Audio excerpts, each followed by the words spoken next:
अच्छे ही होंगे। तो today I will teach you English. Means English होती क्या है, व्हाट इज इंग्लिश। तो अगर किसी से पूछा जाए व्हाट इज इंग्लिश, तो कुछ लोग बोलते हैं इंग्लिश एक सब्जेक्ट है, तो कुछ लोग बोलेंगे एक तरफ कि इंग्लिश एक लैंग्वेज है। तो इंग्लिश को हम सब्जेक्ट समझे या लैंग्वेज समझे? तो मैं आज आपको बताती हूँ, इंग्लिश एक सब्जेक्ट भी है और एक लैंग्वेज भी है। अब आप बोलेंगे कैसे?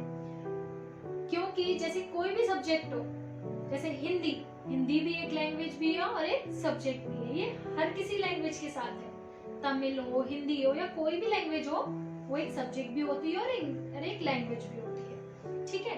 अब आप बोलेंगे इंग्लिश बोल क्यों नहीं पाते हैं? क्योंकि इंग्लिश हमने अभी तक एक सब्जेक्ट के रूप में पढ़ा है।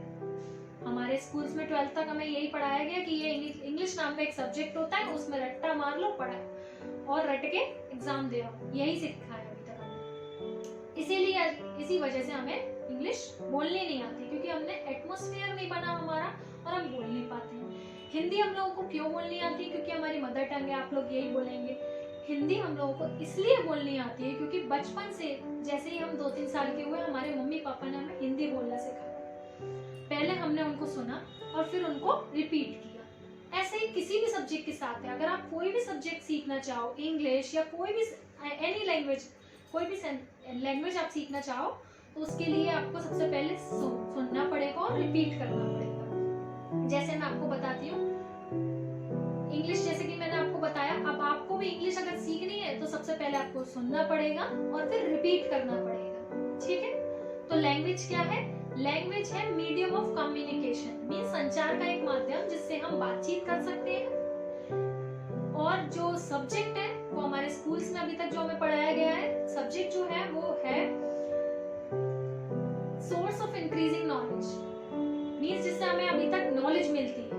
सब्जेक्ट से हमें केवल नॉलेज ही मिलती है, बोलना नहीं आती, और लैंग्वेज से हमें बोलना आती है। ठीक है। तो अब आप बोलेंगे लैंग्वेज हम बोलना कैसे सीखें? क्या क्या चीजें ऐसी हैं जो हमें लैंग्वेज बोलने के लिए जरूरी होती हैं? क्योंकि काफी सारी चीजें ऐसी हैं। सबसे पहले एक एटमॉस्फेयर। एटमॉस्फेयर क्या होता है? हमें एक बनाना पड़ता है एटमॉस्फेयर। जैसे हिंदी बोलने के लिए हम, जैसे मेरे पेरेंट्स हैं या कोई भी है, वो हिंदी मेरे संग बोलेंगे और मैं उनके संग बोलूंगी, सुनूंगी और रिपीट करूंगी, तो एक एटमॉस्फेयर बन गया। ऐसे इंग्लिश के साथ है। इंग्लिश आप किसी के साथ भी बोले, उसको सुने, रिपीट करें, 2-3 लोगों का एक एटमॉस्फेयर बन गया। अब एटमॉस्फेयर तो बना लिया, फिर भी हमें इंग्लिश बोलनी नहीं आती, क्योंकि हमें पता ही नहीं है किस जगह पे क्या लगेगा, क्या ग्रामेटिकल क्या है। तो अगर मैं आपसे बोलूं हिंदी आप लोगों ने व्याकरण जो है वो सीखी थी, तो आप बोलेंगे नहीं, हमें तो तब भी आती है बोलनी, तो व्याकरण सीखने की इसमें कोई जरूरत नहीं है। ऐसे इंग्लिश में ग्रामर सीखने की भी आपको जरूरत नहीं है। एटमॉस्फेयर बनाइए और बोलिए। हाँ, आपको जो चीज की नॉलेज नहीं है कि इस चीज को कैसे बोला जाता है, ये सेंटेंस फ्रेम कैसे किया जाता है, इस चीज को हिंदी में कैसे बोला जाता है, तो जितना ज्यादा से ज्यादा आप एटमॉस्फेयर में रहेंगे तो आप जानते जाएंगे कि कैसे ये सेंटेंस बोला जाता है। ठीक है। तो एटमॉस्फेयर अगर हमें मिल गया, फिर भी नहीं बोल पा रहे हैं, तो प्रैक्टिस सबसे ज्यादा इंपॉर्टेंट है। आपने सुना होगा practice makes a man perfect. ठीक है। तो प्रैक्टिस आपको करनी है। अब आप बोलेंगे प्रैक्टिस किस चीज की प्रैक्टिस करें? तो प्रैक्टिस जितना भी ज्यादा से ज्यादा हो आप प्रैक्टिस करें इंग्लिश बोलने की। किसी के भी साथ, फ्रेंड्स हैं, फैमिली है, जिसके साथ ज्यादा से ज्यादा टाइम स्पेंड करने को मिल रहा है, उसके साथ इंग्लिश ही बोलिए। ठीक है। तो काफी सारी चीजें हैं जो आपको इंग्लिश बोलने में हेल्प करेंगी, जैसे प्रैक्टिस, एटमॉस्फेयर, वोकैबुलरी, नॉलेज। अब आप बोलेंगे वोकैबुलरी, हाँ वोकैबुलरी आपको थोड़ी बहुत लर्न करनी पड़ेगी, और नॉलेज होनी चाहिए। सेंटेंस फ्रेमिंग कैसे बोलते हैं, कैसे बोलते हैं किसी सेंटेंस को, ये आपको आना चाहिए। ठीक है। तो आज मैं आप लोगों को बताऊंगी कि एक्शंस क्या होते हैं और नो एक्शंस क्या होते हैं। अब आप बोलेंगे कि एक्शंस और नो एक्शंस। तो एक्शंस वो होते हैं हमारी कोई भी activity, something which is activity is called actions। जो भी एक्टिविटी, अब आप बोलेंगे कौन सी एक्टिविटी, तो मैं आपको बताती हूँ। जैसे खाना, पीना, सोना, इस टाइम में क्या कर रही हूँ? बोल रही हूँ, आई एम स्पीकिंग, तो ये मेरी एक्टिविटी है। Something which is activity is called actions। और नो एक्शंस क्या होते हैं? Something which is not activity, जो कि एक्टिविटी नहीं है, तो क्या है फिर वो? जैसे एक एग्जांपल आपको देती हूँ मैं। जैसे मैं पढ़ा रही हूँ, आई एम टीचिंग, ये मेरी एक्शन है। टीच एक एक्शन है, उसमें मैंने चेंजेस कर दिए हैं, ठीक है। अब आई एम अ टीचर, जो टीचर है उसमें मैं चेंजेस नहीं कर सकती क्योंकि वो नो एक्शंस है, नो एक्शन नो चेंज, ठीक है। So today I will teach you action और नो एक्शन, ये आपको बता चुकी हूँ मैं। अब आपको ये बताऊंगी कि सिंपल सेंटेंस बेसिक आपको कैसे बोलना है, ठीक है। सो अगर आपको बोलना हो कि मैं पढ़ रही हूँ, मैं पढ़ रही हूँ, तो आप बोलेंगे आई एम स्टडिंग, ठीक है, आई एम स्टडिंग। अब आप बोलेंगे आई एम स्टडिंग कैसे बोले, कोई भी एक्शन देखो, अपनी बात कर रहे हैं तो आई लगा दिया, ठीक है। उसके बाद आई के साथ एम लगाते हैं हम, आई के साथ एम, आई एम पढ़ने को बोलते हैं स्टडी, स्टडी में एक्शन में स्टडी हमारा क्या है एक्शन, एक्शन में हमने आईएनजी लगा दिया क्योंकि work is continue. If work is continue we use action plus ING. अगर कोई भी काम कंटिन्यू चल रहा है तो हमें एक्शन में आईएनजी लगा देना है, ठीक है। जैसे मैं लिख रही हूँ आई एम राइटिंग, मैं पढ़ रही हूँ आई एम स्टडिंग, मैं बोल रही हूँ आई एम स्पीकिंग, ठीक है। इस टाइप से आप यूज कर सकते हैं किसी भी सेंटेंस को जब भी कोई काम कंटिन्यू चल रहा है, कोई भी काम चल रहा है निरंतर, तब आपको यूज करना है।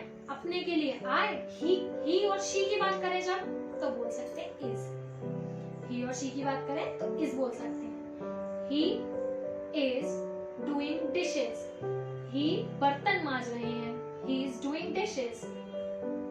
मैं पोछा लगा रही हूँ I am mopping the floor, ठीक है। इस टाइप से आप बोल सकते हैं। शी की बात करते हैं, शी लिख रही है, शी इज राइटिंग, आई के साथ एम का यूज होगा, शी और ही के साथ इज का यूज होगा और यू के साथ आर का, ठीक है। कोई भी काम जब कंटिन्यू चल रहा हो, ठीक है, तो कोई भी काम कंटिन्यू चल रहा हो एक्शन में आईएनजी यूज करिए, कुछ नहीं करना है हमें। आई के साथ एम, ही शी के साथ इज और यू के साथ आर। जैसे तुम जा रहे हो तो इसे अगर इंग्लिश में बोलना हो तो बोल सकते हैं यू आर गोइंग, यू के साथ हम आर का यूज करेंगे, ठीक है। कोई भी कॉम्प्लिकेशन नहीं है, कोई भी डिफिकल्ट नहीं है। मैं आपको टेंसेस के अकॉर्डिंग नहीं सिखा रही हूँ कि आपको क्या करना है। सब्जेक्ट, सब्जेक्ट क्या होता है हमारा, मैं या कोई भी अदर पर्सन जो कोई काम कर रहा है। Subject the person who does the work, जो डूअर होता है डूअर, उसे बोलते हैं हम सब्जेक्ट। तो हम सब्जेक्ट नहीं बोलेंगे, अब हम बोलेंगे डूअर, ठीक है। डूअर, सबसे पहले हम अपना डूअर लेंगे, उसके बाद डूअर के बाद अपने ये लेंगे कि एक्शन में क्या यूज होगा। डूअर के बाद इज एम आर जो भी हमारा होगा वो लग जाएगा, उसके बाद एक्शन में आईएनजी, ठीक है। इस टाइप से आप यूज कर सकते हैं। जैसे मैं लिख रही हूँ आई एम राइटिंग, मैं बोल रही हूँ आई एम स्पीकिंग, मैं खड़ी हूँ आई एम स्टैंडिंग, आप बोल रहे हो यू आर स्पीकिंग। इस टाइप से आप बोल सकते हैं। लेकिन अगर आप कोई भी काम कर रहे हो तो खत्म भी तो होगा कि चलता ही रहेगा। तो मैं आपको बताती हूँ, अगर कोई काम अगर खत्म होता है तो कैसे बोलना है। जैसे मैं पढ़ा रही हूँ आई एम टीचिंग, अब ये काम मैं कर रही हूँ। अब ये काम अगर खत्म भी होगा तो हम क्या यूज करेंगे। अगर खत्म, जस्ट खत्म हुआ है, मैं पढ़ा रही हूँ और मैं पढ़ा चुकी हूँ, मैंने पढ़ा लिया, तो इसे इंग्लिश में बोलना हो बोल सकते हैं आई हैव टॉट। तो कैसी लगी आप लोगों को आज की ये मेरी वीडियो। आई होप आप लोगों को अब समझ में आ गया होगा कि इंग्लिश बोली कैसे जाती है और इंग्लिश होती क्या है। तो अगर आपने अभी तक मेरा चैनल सब्सक्राइब नहीं किया हो तो चैनल सब्सक्राइब कर लिए, और हाँ बेल आइकन जरूर दबाइए, जिससे क्या होगा मेरे आने वाली न्यू लेटेस्ट वीडियो होगी वो आपके पास नोटिफिकेशन आ जाएगा। सो इंग्लिश बोलने में इशू तो फॉलो इशू। मैं जल्दी मिलूंगी आपको एक नए टॉपिक के साथ। Thank you, that's all for today.